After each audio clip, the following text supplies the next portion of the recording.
Iya kan kita udah lagi mempersiapkan resepsi tangkisan terhadap dakwaan itu kan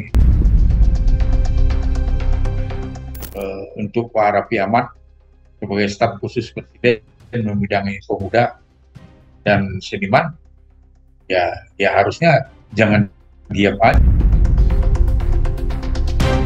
Tapi saya mau mengawali kalimat saya dengan begini. Petugas lapas, petugas kita ini bobrok luar biasa dalam menangani warga binaan.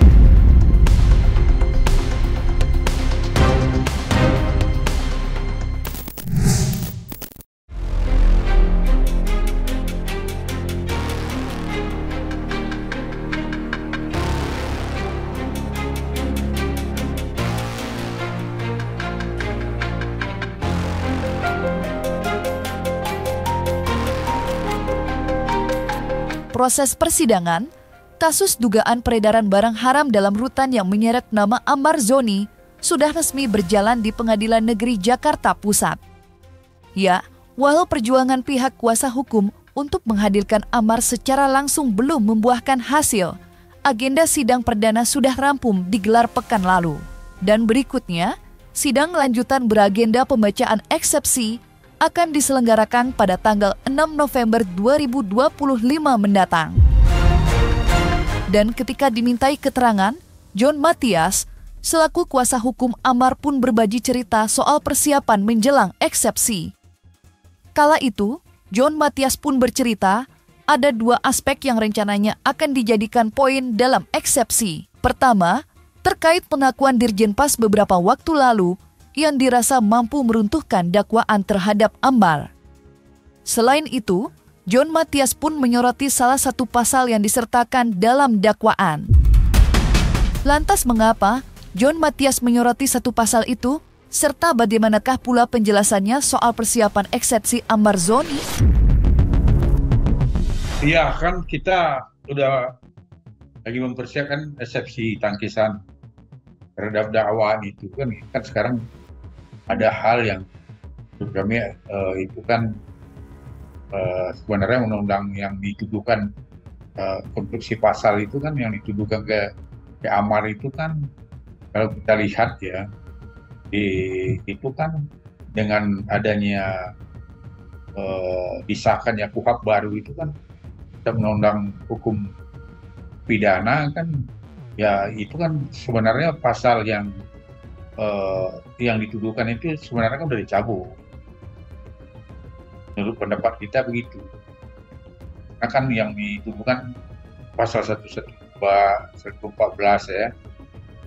Itu kan kalau kita lihat di KUHP baru itu kan sudah masuk di akomodir di yang nggak salah di pasal 600-an ya. Tapi yang jelasnya nanti kan di pledoi kami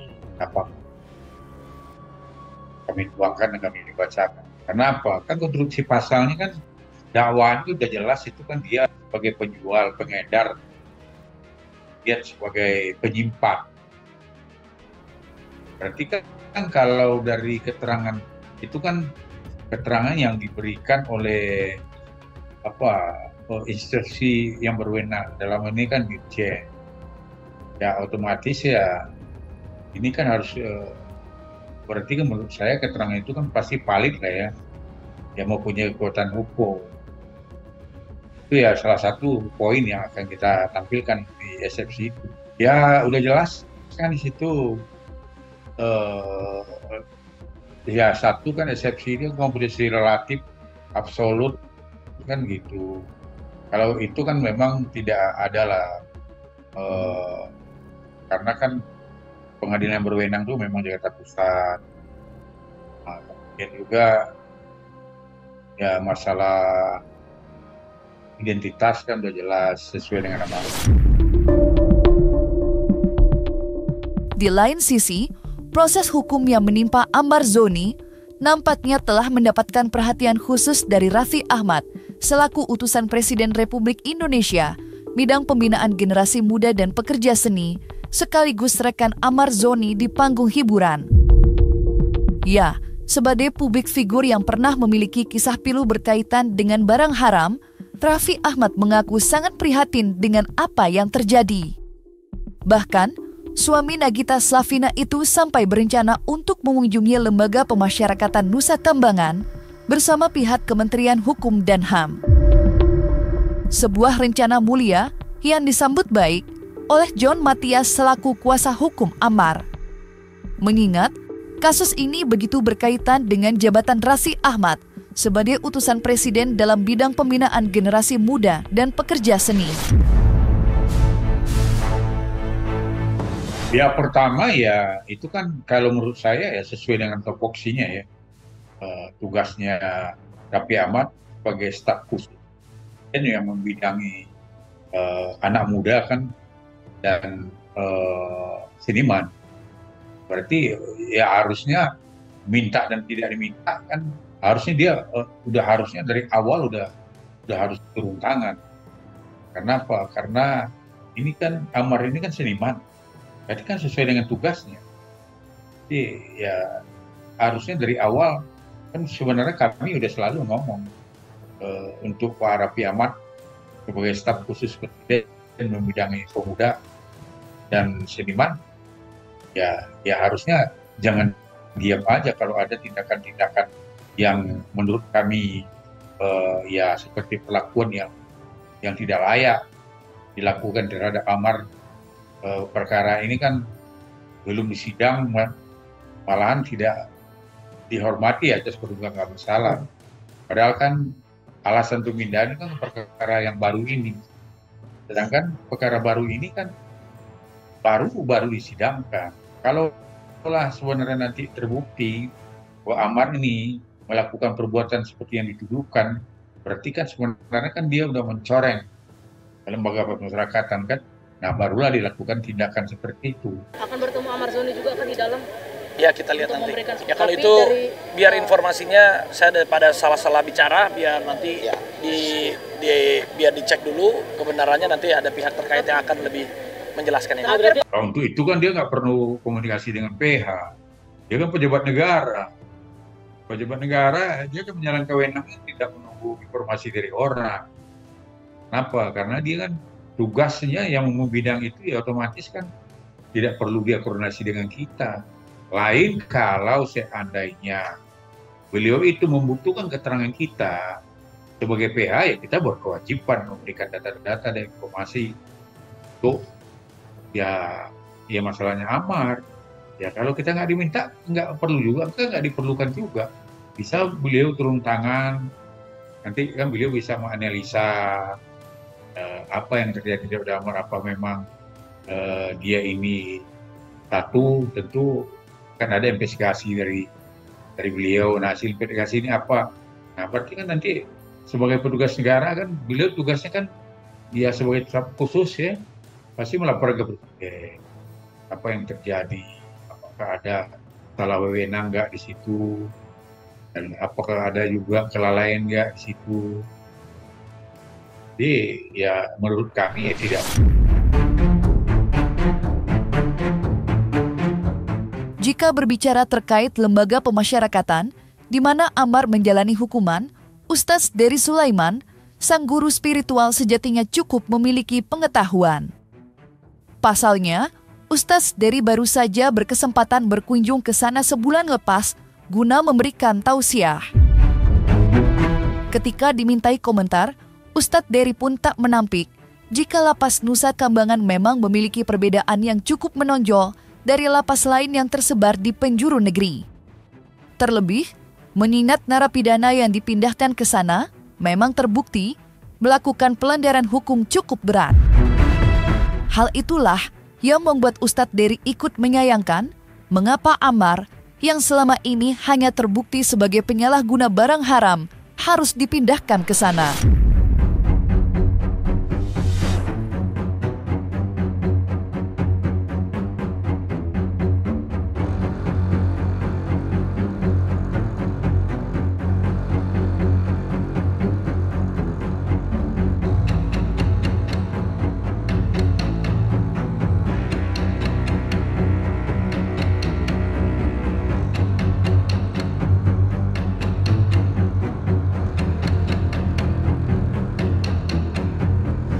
Nusa Kambangan itu memang satu pulau yang sudah disiapkan oleh pemerintah untuk pembinaan narapidana ya. Dan itu ternyata di zaman Belanda ternyata.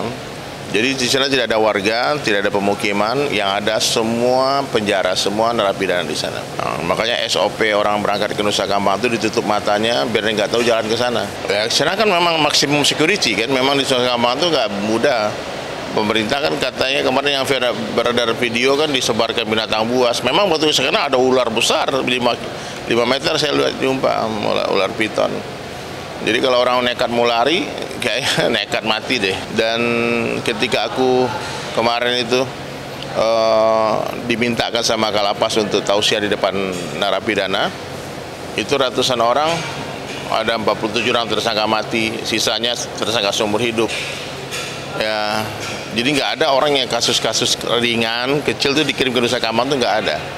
Maka ketika Amar dikirim ke Nusa Kambangan, saya pikir kasusnya berat banget ya, kita nggak tahu. Tapi setelah dapat surat, dia bukan BD, bukan pengedar, saya kaget juga salahnya apa gitu. Nggak ada, kemarin itu kalau aku nggak dikirimin surat pagi-pagi itu mungkin aku juga, maaf ya, mungkin aku agak sedikit kecewa dengan Amar ya. Masa udah sekali, 2 kali, 3 kali udah janji sama aku mau keluar, mau dakwah bareng-bareng, tahu mengedarkan lagi kan berita di media kan pengedar. Nah, pas aku baca, saya bukan pengedar, bukan bandar, wah saya percaya itu, nggak mungkin Amar berbohong di sini. Kenapa dia nggak ada kesempatan untuk membela diri sih, gitu aja. Kan dia nggak didampingi pengacara, waktu dipindahkan ke Nusa Kambangan, keluarga juga nggak tahu, pengacara nggak tahu, kan aneh. Tak dapat dipungkiri, proses hukum yang menyeret nama Amar Zoni telah berhasil menyita perhatian dari seluruh lapisan masyarakat. Terbaru, Advokat Herwanto Nurmansyah pun ikut berkomentar dan memberikan pandangannya terhadap perkara yang menimpa Amar. Namun, alih-alih memberikan komentar yang spesifik tertuju pada kasus Amar, Herwanto justru menyorot tajam penanganan terhadap penyalahguna barang haram. Karena bagi Herwanto, para penyalahguna dan pecandu barang haram tidak perlu dipidana, melainkan harus diobati dengan rehabilitasi.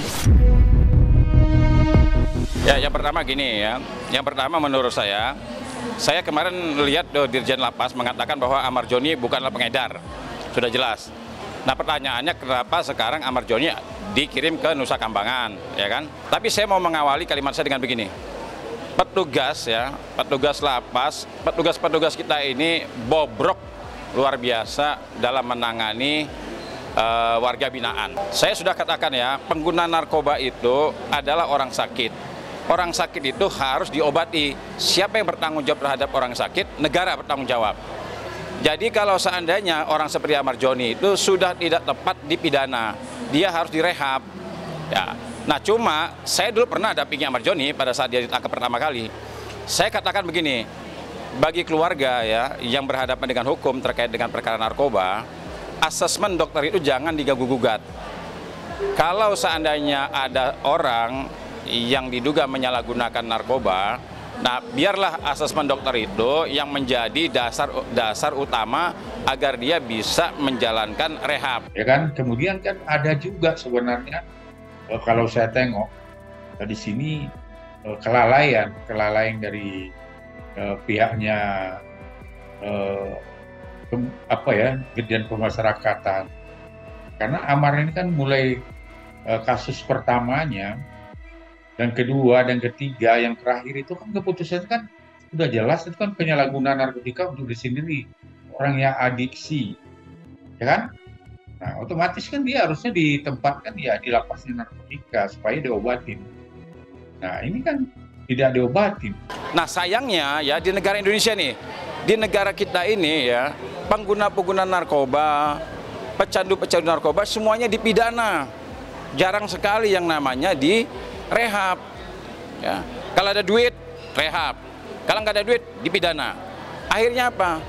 Pengguna narkoba begitu masuk penjara, ya, masuk lembaga pemasyarakatan yang tadinya penyalahguna menjadi pecandu. Kenapa? Karena di dalam ya ini sudah rahasia umum. di dalam itu ya begitu bebasnya orang menggunakan narkoba. Kata siapa? Tanya sama penghuni lembaga pemasyarakatan. Ya, contohnya seperti sekarang, Amar Joni bisa ditemukan narkoba dari mana? Saya kalau masuk ya lembaga pemasyarakatan, ini diperiksa, itu diperiksa, sini diperiksa, sono diperiksa, berlapis-lapis diperiksa. Kalau ada narkoba di dalam, petugasnya ngapain? Nah, sekarang jangan Amar Joni aja fokusnya, dibawa ke lembaga ke Nusa Kambangan. Petugasnya itu yang mesti dibawa. Ya, jadi jangan salahkan Amar Joni. Nah, kalau seandainya ada barang haram itu masuk ke dalam, petugasnya kemana?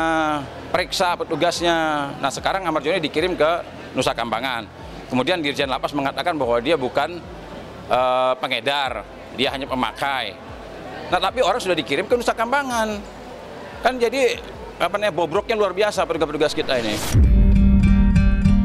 Terlepas dari pandangan pihak luar maupun upaya yang tengah ditempuh tim kuasa hukum, Amar Zoni nampaknya masih mendapatkan dukungan penuh dari pihak keluarga. Salah satunya, dukungan tulus datang dari sosok Dr. Camelia, seorang wanita yang nampaknya tengah menjalin hubungan spesial dengan sang pesinetron. Keduanya bahkan dikabarkan akan menjalin hubungan pernikahan bila mana Amar sudah bebas dari penjara. Lantas seperti apatah bentuk dukungan Dr. Camelia untuk Amar? Serta seberapa yakinkah ia terhadap Amar Zoni? Insya Allah kan orang mau berubah ya, masa nggak mau menerimanya gitu kan. Berarti kamu sendiri siap untuk memiliki calon suami yang... Ya ini pokoknya sekarang aku nggak mikirin itu, mikirin ke fokus persidangan Bang Amar dulu nih untuk bisa offline ke sini, oke ya? Harapanku Amar tetap yakin sama Allah, sangka baik sama Allah, bersabar, perbaiki ibadah, perbaiki hubungan dengan Allah, itu aja. Semua pasti ada hikmah. Enggak, itu Gino. Jadi aku cerita sama Ustadz Dery kalau barangnya Bang Amar itu dipindahkan ke rumah saya dari kakak angkatnya dia. Jadi dipikirnya kita mau nikah setelah bebas, yang emang ada rencana pasti menuju ke sana, cuman belum ada rencana tanggal terus langsung nikah, nggak ada sama sekali, oke? Kan emang rencananya kan Januari ini baru ngajukan PB kan, baru bisa ngajuin PB, baru kita pikirin gimana, belum ada kita rencana buat nikah segala macam. Mungkin emang Bang Amarnya udah ngomong Ustadz Dery mau nikah, cuman sayanya nantilah urus ini dulu gitu. Oh, kenapa dong harus ngurus dulu? Ya ini selesai dulu baru kita fokus untuk kedepannya gitu. Sekarang yang penting sidangnya dulu ya, oke ya? Dan saya kenal Dokter Lia adalah yang tulus mendampingi, nah itu saya juga merasa aman. Bahkan kemarin bersama dengan Adit juga dengan Panji terakhir itu karena mungkin mengajukan suatu haknya untuk minta keringanan, itu sudah dilakukan dan pesannya nanti kalau jadi menikah sama Dokter Lia nanti ibu yang mendampingi.